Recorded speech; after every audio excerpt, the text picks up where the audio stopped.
حدیث پاک میں آتا ہے ہم تو جو بالغ لوگ ہیں انہیں روزہ رکھنا ہے، روزہ رکھنا ہے۔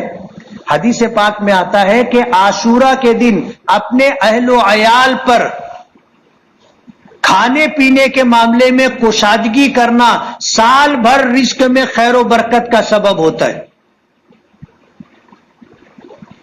تو اس دن اپنا دسترخوان بڑا رکھنا چاہیے، دسترخوان کشادہ رکھنا چاہیے، اپنے اہل و عیال پر اس دن کھانے پینے کے معاملے میں کشادگی کی راہ اختیار کرنا چاہیے۔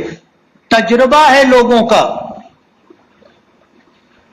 تجربہ ہے لوگوں کا، کتنے لوگوں نے، سفیان ثوری رحمت اللہ علیہ بہت بڑے محدث اور عظیم المرتبت ولی اور بزرگ گزرے ہیں، انہوں نے کہا کہ میرا یہ تجربہ ہے کہ 10 محرم الحرام عاشورہ کے دن رزق میں اپنے دسترخوان میں کشادگی سال بھر کشادگی کا سبب ہوتی ہے۔ انہوں نے اپنا تجربہ ذکر کیا ہے، بڑے بڑے علماء نے اس بات کو ذکر کیا ہے۔